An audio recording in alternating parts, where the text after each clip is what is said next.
মই মুক্তিদুল আলম, মই মৰিগাঁও মহাবিদ্যালয়ৰ ছাত্ৰ একতা সভাৰ সভাপতি। নমস্কাৰ, মই পল্লৱ হাজৰিকা, মৰিগাঁও মহাবিদ্যালয় স্বতন্ত্ৰৰ বৰ্তমানৰ সাধাৰণ সম্পাদক। যিহেতু মৰিগাঁও মহাবিদ্যালয়ৰ সকলো ছাত্ৰ ছাত্ৰী জ্ঞাত, মৰিগাঁও মহাবিদ্যালয়ত যি আমাৰ ছেকেণ্ড প্ৰৱেশদ্বাৰ আছে, সেই প্ৰৱেশদ্বাৰৰ ফ্ৰণ্টত যি আমাৰ ৰাস্তা আছে, সেই ৰাস্তাটো বৰ্তমান জৰাজীৰ্ণ অৱস্থাত পৰিলক্ষিত হৈ আছে।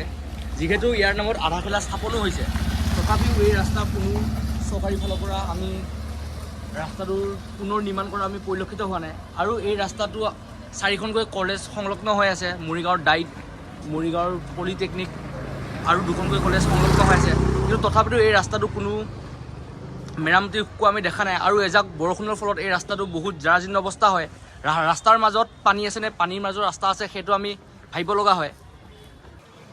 আৰু এই ভিডিঅ'ৰ জৰিয়তে আমি অসমৰ সন্মানীয় মুখ্যমন্ত্ৰী মহোদয়ক অনুৰোধ জনাব বিচাৰিছোঁ যে তেখেতে অতি সোনকালে এই ৰাস্তাটোৰ ব্যৱস্থা যাতে অতি সোনকালে ভাল ব্যৱস্থা হ'ল, যাতে ছাত্ৰ ছাত্ৰীসকলৰ লগতে স্থানীয় ৰাইজৰ সুবিধা হয়। এই ক্ষেত্ৰত মুখ্যমন্ত্ৰী মহোদয়ক বিশেষ ব্যৱস্থা ল'বলৈ অনুৰোধ জনাইছোঁ। ধন্যবাদ।